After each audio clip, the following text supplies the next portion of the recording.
টানা ছুটিতে ঈদের চতুর্থ দিনেও পর্যটকদের পদচারণায় মুখর পটুয়াখালীর কুয়াকাটা ও চায়ের রাজধানী খ্যাত মৌলভীবাজার।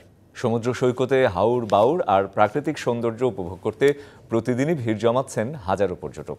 পরিবার পরিজন নিয়ে ঘুরতে পেরে উচ্ছ্বসিত সবাই, আর পর্যটকদের নিরাপত্তায় নজরদারিতে সচেষ্ট ট্যুরিস্ট পুলিশ।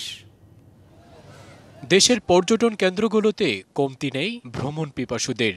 সমুদ্র সৈকত থেকে হাওর বাউর ও সবুজাব চায়ের বাগান, দর্শনীয় এসব স্থান দেখতে পরিবার পরিজন নিয়ে বিভিন্ন প্রান্ত থেকে ছুটে এসেছেন এসব দর্শনার্থীরা।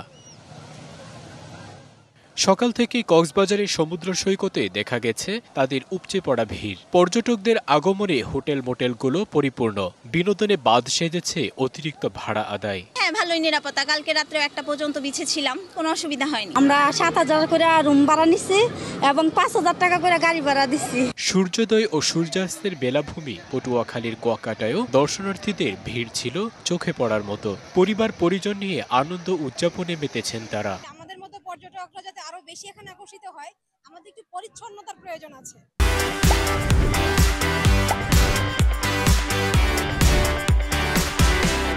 মানুষের চাপ আছে, জ্যাম আছে, একটু সব মিলিয়ে খুব ভালো এনজয় করতেছি আমরা। আর 70% হোটেল মোটেল বুকিং হয়ে গেছে বলে জানান সংশ্লিষ্ট ব্যবসায়ীরা। এদিকে পর্যটকদের পদচারণায় মুখরিত চায়ের রাজ্যখ্যাত মৌলভীবাজারের শ্রীমঙ্গল। জেলার লাউয়াছড়া জাতীয় উদ্যান, মাধবপুর লেক, হামহাম জলপ্রপাত সহ বিভিন্ন দর্শনীয় স্থানগুলো মন কাড়ছে পর্যটকদের। টি গার্ডেন হচ্ছে একটা শান্তির জায়গা, এখানে আসলেই ভালো লাগে, মনটা ভালো হয়ে যায়। আমরা যারা এখানে লোকাল স্টেক হোল্ডাররা আছি, পর্যটন ব্যবসায়ীরা আছি, আমরা প্রস্তুত আছি আমাদের পর্যটকদেরকে বরণ করে নিতে এবং তাদেরকে তাদের প্রাপ্য সেবা পৌঁছে দিতে। গ্র্যান্ড সুলতান ট্যুরিজম গল্ফে বরাবরের মতোই পর্যটকদের সাড়া আমরা পাচ্ছি।